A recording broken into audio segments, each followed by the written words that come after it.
नमस्कार दोस्तों, आप सभी का स्वागत है स्टॉक मार्केट 24/7 बाय सागर भट्ट में, जहां पर हम स्टॉक को कॉम्प्लिकेटेड नहीं बनाते, सिंपली से समझते और कॉन्फिडेंस के साथ इन्वेस्ट करते हैं।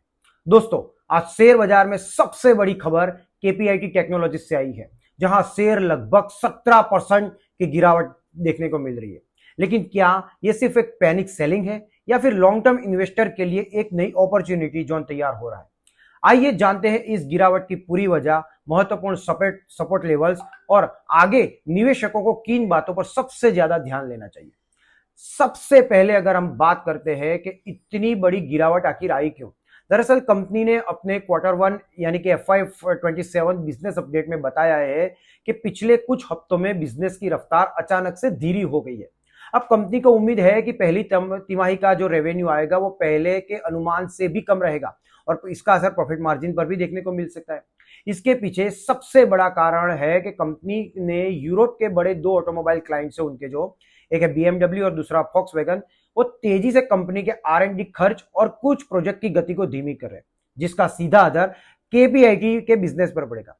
इतना ही नहीं, कमजोर बिजनेस अपडेट के बाद जेपी मॉर्गन समेत कई बड़ी ब्रोकरेज हाउस है जिन्होंने स्टॉक को डाउनग्रेड साबित किया है और अपनी टारगेट प्राइस को भी वो नीचे लेकर आए। इसके बाद निवेशकों में घबराहट बढ़ गई है और शेयर में भारी बिकवाली देखने को मिल रही है। अब यहां पर जब हम सोचते हैं तो सबसे बड़ा सवाल यह है कि आगे किन स्तरों पर नजर रखनी चाहिए। फिलहाल स्टॉक 565 के आसपास ट्रेड कर रहा है, लेकिन चार्ट पर दो ऐसे ऐतिहासिक लेवल दिखाई दे रहे हैं जिन पर निवेशकों की नजर होनी चाहिए। पहला और सबसे महत्वपूर्ण लेवल है 540। ये वही प्राइस जोन है जहां सितंबर 2020 में केपीआईटी टेक्नोलॉजीज ने मजबूत सपोर्ट लेकर अपनी लॉन्ग बुल रन की शुरुआत की थी। यानी कि अगर शेयर इस शेयर के आसपास स्थिर होता है या थोड़ा सा यहां पे मजबूत होता है तो यहां से दोस्तों दोबारा बाइंग इंटरेस्ट देखने को मिल सकता है। लेकिन अगर मान लीजिए किसी वजह से अगर ये 540 का लेवल भी अगर टूटता है तो उससे अगला और सबसे मजबूत जो स्तर हम मानते हैं, मतलब बहुत ही ज्यादा, वो आता है 430 का।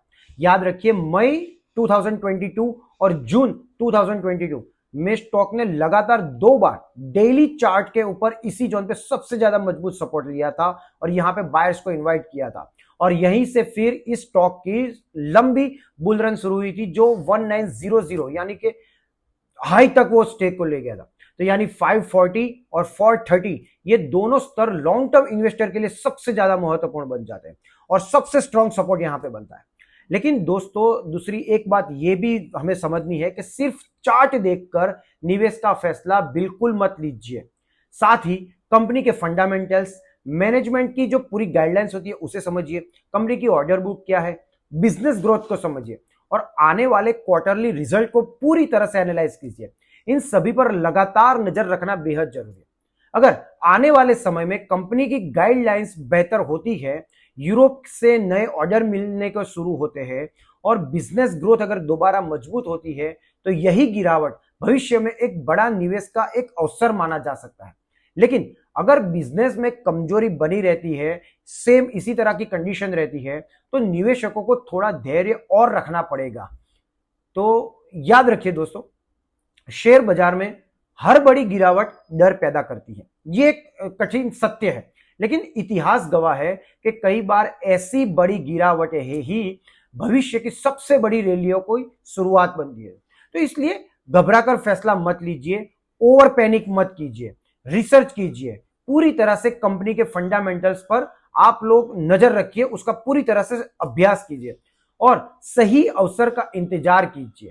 अगर आपको यह जानकारी अच्छी लगी हो, आपके उपयोगी लगी हो, तो वीडियो को लाइक जरूर कीजिएगा और अपने ट्रेडिंग फ्रेंड्स के साथ या ग्रुप्स में इसको शेयर जरूर कीजिएगा। और ऐसे ही आसान और भरोसेमंद मार्केट एनालिसिस के लिए स्टॉक मार्केट 24/7 बाय सागर भट्ट को सब्सक्राइब करना बिल्कुल भी मत भूलिएगा।